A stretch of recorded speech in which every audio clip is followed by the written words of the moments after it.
ආයුබෝවන් ඔබ සැමට.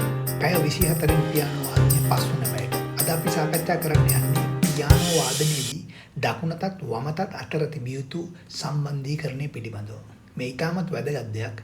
මේ ආරම්භය හරියට ලබා ගත්තොත් අපට ඉදිරි ගමන ඉතා පහසු වෙනවා.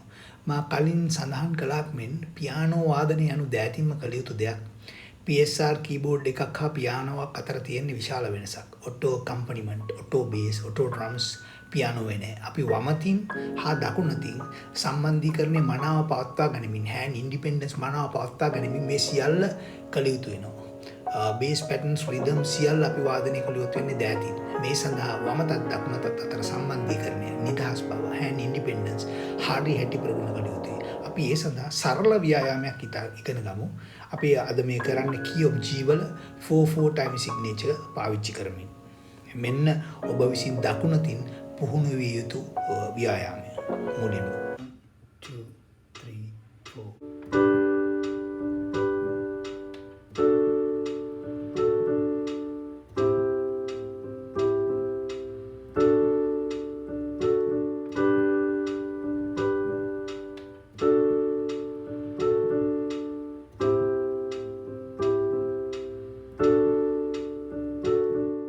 ප්‍රථමයෙන්ම ඔබ විසින් කළ යුතු වන්නේ දකුණතින් වාදනය කරන කොටස කනටත් අතටත් මනසටත් දැනෙන පරිදි ඉතා හොඳින් ප්‍රගුණ කිරීමයි. ඉන්පසු අපි වමතට යමු.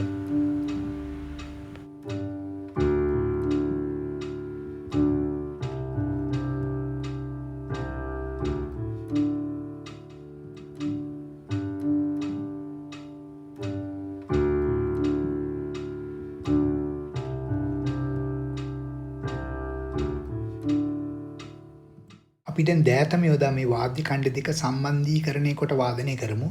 ආරම්භයේදී අපහසුතාවයක් දැනුණත් පුහුණුව දිගටම කරගෙන යනකොට ඔබට වැටහෙවි මේ hand independence අත් දෙක කොහොමද පාවිච්චි වෙන්න ඕනේ කියලා.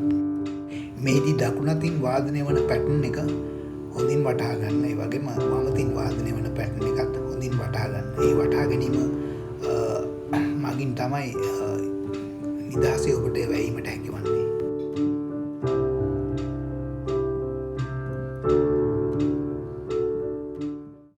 අනිකුත් time signatures වලත් අනිකුත් keys වලත් ස්වර පද්ධති වලත් මේ patterns practice කිරීමෙන් නිතර practice කිරීමෙන් ඔබට හැකියි මේ hand independence hand coordination කියන එක වඩාත් ප්‍රගුණ කරගන්න. නැවතත් අපි බලමු මේ සිද්ධ වෙන්නේ කොහොමද කියලා.